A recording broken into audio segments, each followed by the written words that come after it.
നമസ്കാരം. ഫോട്ടോഗ്രാഫി മലയാളത്തിൻ്റെ പുതിയൊരു എപ്പിസോഡിലേക്ക് ഏവർക്കും സ്വാഗതം. ഞാൻ റഷീദ് തായലാർ. ഇന്ന് കഴിഞ്ഞ എപ്പിസോഡിൽ പറഞ്ഞതുപോലെ ഈ എപ്പിസോഡിൽ നമ്മൾ ഡിസ്കസ് ചെയ്യുന്നത് ഫോട്ടോഗ്രാഫിയിലെ മീറ്ററിംഗ് മോഡ്സിനെ കുറിച്ചാണ്. ഫോട്ടോഗ്രാഫിയിൽ 3 തരം മീറ്ററിംഗ് മോഡ്സാണ് ഉപയോഗിക്കുന്നത്.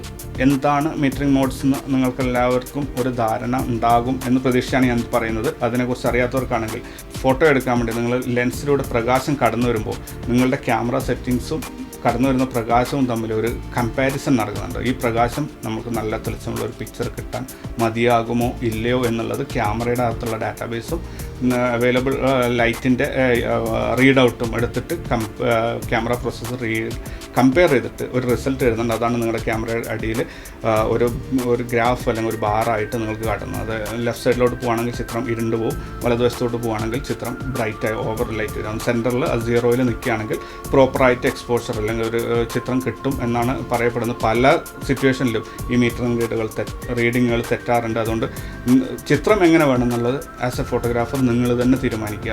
മീറ്ററിംഗ് നിങ്ങൾക്കൊരു റെഫറൻസിന് വേണ്ടി ഉപയോഗിക്കാം എന്ന് മാത്രമേ ഉള്ളൂ.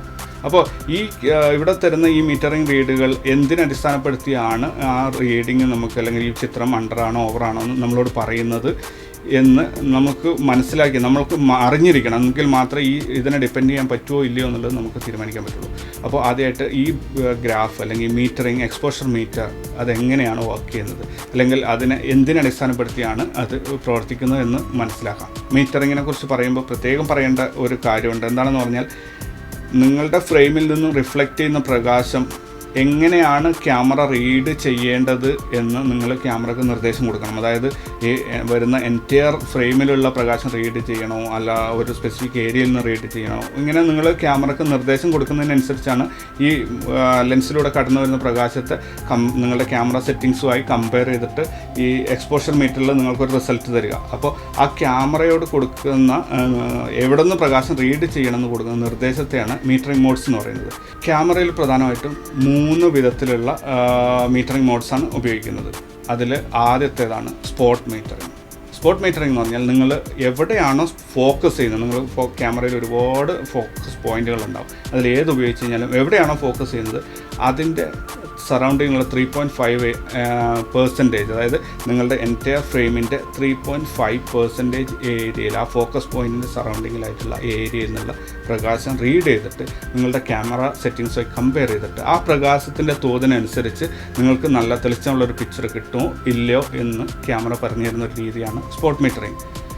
ഇത് നിങ്ങൾക്ക് ഒരാൾക്കൂടത്തിനകത്ത് ഒരാളെയാണ് നിങ്ങൾക്ക് വ്യക്തമായിട്ട് അയാളുടെ എക്സ്പോഷറാണ് കറക്റ്റ് കിട്ടുന്നുണ്ടെങ്കിൽ സ്പോട്ട് മീറ്ററിംഗ് ഉപയോഗിച്ചിട്ട് അയാളുടെ മുഖത്ത് നിന്ന് റീഡിങ് എടുത്തിട്ട് ഇത് ചെയ്യാം. അല്ലെങ്കിൽ നിങ്ങൾ പ്രൊഡക്റ്റ് ഫോട്ടോഗ്രാഫി ഒരു ഫ്രെയിമിനകത്ത് പ്രൊഡക്റ്റ് ഫോട്ടോഗ്രാഫി ചെയ്യുകയാണെങ്കിൽ ആ കുറേ പ്രൊഡക്ട്സ് ഉണ്ടെങ്കിൽ അതിനിടയിൽ ഈ ഒരു പ്രൊഡക്റ്റാണ് കറക്റ്റ് എക്സ്പോഷർ വരേണ്ടതെങ്കിൽ നിങ്ങൾക്ക് അങ്ങനെ ചെയ്യാം. അങ്ങനെ പല സിറ്റുവേഷനിലും ഇത് ഉപയോഗിക്കാൻ പറ്റും.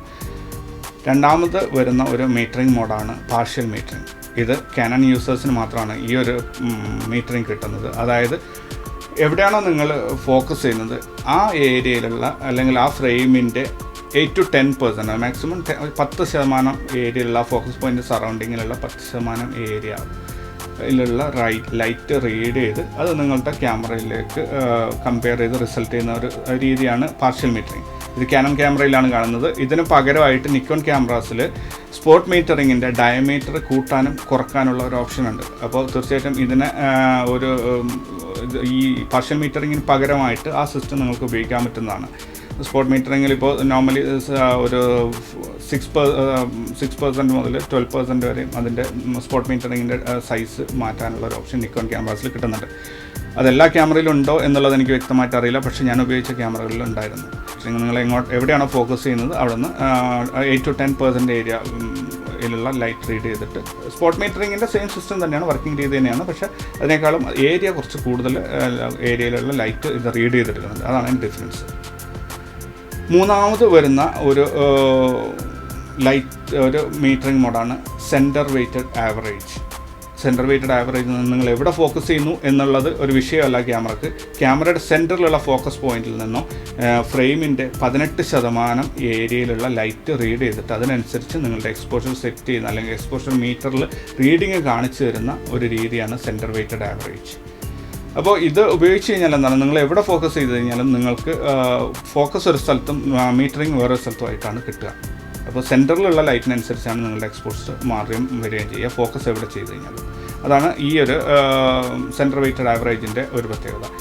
അതിനുശേഷം വരുന്ന ഒരു ഒരു മീറ്ററിങ് മോഡാണ് മാട്രിക്സ് മീറ്ററിങ് അല്ലെങ്കിൽ ഇവാലുവേറ്റീവ് മീറ്ററിങ് എന്ന് പറയുന്ന എൻറ്റയർ ഫ്രെയിമിലുള്ള പ്രകാശത്തെ അളന്നെടുത്ത് താരതമ്യം ചെയ്ത് അതിൻ്റെ ഒരു ആവറേജ് ലൈറ്റ് ഒരു യൂണിറ്റ് എടുത്തിട്ട് അത് നിങ്ങളുടെ ക്യാമറ സെറ്റിങ്സുമായിട്ട് കമ്പയർ ചെയ്യുന്ന രീതി.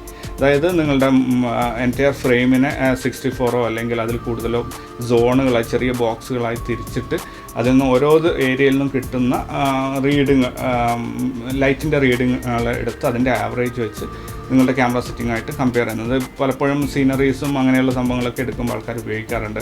അതുപോലെ ഇത് ഏത് കേസിലും ഇത് ഉപയോഗിക്കാം, ഏത് മീറ്ററിംഗ് മോഡും ഏത് സിറ്റുവേഷനിലും ഉപയോഗിക്കാം. പക്ഷെ ഉപയോഗിക്കുന്ന ആളിന് അറിഞ്ഞിരിക്കണം മീറ്ററിങ്ങിൽ റീഡിങ് വരുന്നത് ഇങ്ങനെയാണെങ്കിലും എനിക്ക് വേണ്ട ചിത്രം ഇങ്ങനെയാണെന്നുള്ളത് അയാൾക്ക് ഫോട്ടോഗ്രാഫറിന് അറിഞ്ഞിരിക്കണം. എന്നാൽ മീറ്ററിങ്ങിനെ കുറിച്ച് വലിയൊരു ടെൻഷൻ അടിക്കേണ്ട കാര്യമില്ല. മീറ്ററിങ്ങിനെ കുറിച്ച് അറിയാത്തവർ ഈ കാര്യങ്ങൾ വ്യക്തമായിട്ട് മനസ്സിലാക്കുക. ക്യാമറയിൽ നിങ്ങളുടെ എക്സ്പോഷർ മീറ്ററിൽ ആ വരുന്ന ഒരു പോയിൻ്റർ വലത്തോട്ട് ഇടത്തോട്ട് നീങ്ങി വരുന്നതിനുള്ള അടിസ്ഥാനം എന്താണ് എന്നുള്ളതാണ് ഈ മീറ്ററിംഗ് മോഡുകൾ കൊണ്ട് ഉദ്ദേശിക്കുന്നത്. അത് ഫോട്ടോഗ്രാഫിയിൽ മാനുവൽ ഫോട്ടോഗ്രാഫി ചെയ്യുന്നവർക്കാണെങ്കിൽ ഇതിനെക്കുറിച്ച് വറിയിടാവേണ്ട കാര്യമില്ല. കാരണം അവർ കാണുന്ന ചിത്രം അവരുടെ ചിത്രം എങ്ങനെയാണ് വേണ്ടതെന്ന് അവരാണ് തീരുമാനിക്കുന്നത്. ഇവിടെ ക്യാമറ നിങ്ങൾക്ക് റെഫറൻസ് തരും, ഇത്ര ലൈറ്റ് ഉണ്ട്, ഇങ്ങനെയാണ് സെറ്റിങ്സ്. ഇപ്പോൾ ചിലപ്പം ചിത്രം അണ്ടറായാം ഓവറാവും. ചിലപ്പോൾ നിങ്ങൾ ക്യാൻഡിൽ ലൈറ്റ് എടുക്കുകയാണെങ്കിൽ നോർമലി നിങ്ങൾ ക്യാമറ നിങ്ങളോട് പറയുക അണ്ടർ എക്സ്പോസ്ഡ് ആണെന്ന്. പക്ഷേ നിങ്ങൾക്ക് നല്ല ഫ്ലെയിം അല്ലെങ്കിൽ അതിൻ്റെ ക്യാൻഡിൽ ലൈറ്റിൻ്റെ ലൈറ്റ് മാത്രം കിട്ടുന്ന രീതിയിൽ നിങ്ങൾക്ക് എടുക്കാം. അങ്ങനെ ഒരുപാട് കാര്യങ്ങളുണ്ട്. അപ്പോൾ മീറ്ററിംഗ് മോഡ്സ് നിങ്ങൾ മനസ്സിലാക്കിയിരിക്കുക. ഫോട്ടോ എങ്ങനെ വേണമെന്നുള്ളത് നിങ്ങൾ തീരുമാനിക്കും. ക്യാമറയിൽ എങ്ങനെയാണ് ലൈറ്റ് റീഡ് ചെയ്യേണ്ടതെന്ന് നിയന്ത്രിക്കുന്നതിനുള്ള 3-4 കൺട്രോൾസ് അല്ലെങ്കിൽ അതിൻ്റെ ഓപ്ഷൻസ്, അതായത് മീറ്ററിംഗ് മോഡ്സ് നിങ്ങൾക്ക് മനസ്സിലായി എന്ന് പ്രതീക്ഷിക്കുന്നു. ഇതെവിടെ എങ്ങനെ ഉപയോഗിക്കണം എന്നുള്ളത് നിങ്ങളുടെ മനോധർമ്മത്തിനനുസരിച്ച് ഞാൻ വിടുകയാണ്. ഇതിന് പ്രത്യേകിച്ചൊരു എന്താ പറയുക ലിഖിതമായ നിയമങ്ങളൊന്നും തന്നെയില്ല. ഏത് മീറ്ററിംഗ് മാനുവൽ മോഡിൽ ഷൂട്ട് ചെയ്യുന്ന ഒരാൾക്കാണെങ്കിൽ ഏത് മീറ്ററിംഗ് മോഡ്സും ഉപയോഗിച്ചാലും അയാൾക്ക് അറിഞ്ഞിരിക്കും അത് എങ്ങനെയാണ് ആ ചിത്രം ഔട്ട്പുട്ട് ലഭിക്കുക എന്നുള്ളത്. അതറിയുന്നവർക്ക് മാത്രമേ അത് മാനുവലി ക്രിയേറ്റീവായിട്ട് യൂസ് ചെയ്യാൻ പറ്റുള്ളൂ. പിന്നെ ഓട്ടോ മോഡിൽ ഉപയോഗിക്കുന്നവർക്കാണെങ്കിൽ ഇത്തരം കാര്യങ്ങളിൽ ഒരു കൺട്രോൾ ഉണ്ടാവില്ല. കാരണം ഓട്ടോ മോഡിൽ ക്യാമറ തന്നെയാണ് തീരുമാനിക്കുക എവിടെയാണ് ഫോക്കസ് ആവേണ്ടത്, എവിടെയാണ് മീറ്റർ എടുക്കേണ്ടത്, റീഡിങ് എടുക്കേണ്ട ISO, ഈ കാര്യങ്ങളൊക്കെ ക്യാമറയാണ് തീരുമാനിക്കുക. ക്രിയേറ്റീവ് മോഡ് ഉപയോഗിക്കുന്നവർക്ക് മാത്രമാണ് ഇത്തരം കൺട്രോൾസ് കിട്ടുക, അവർക്ക് തീരുമാനിക്കാൻ പറ്റുക. പ്രായോഗിക പരിശീലനത്തിലൂടെ മാത്രം നേടിയെടുക്കേണ്ട ഒരു കഴിവാണ് ഈ മീറ്ററിങ്സിനെ കുറിച്ചുള്ളത്.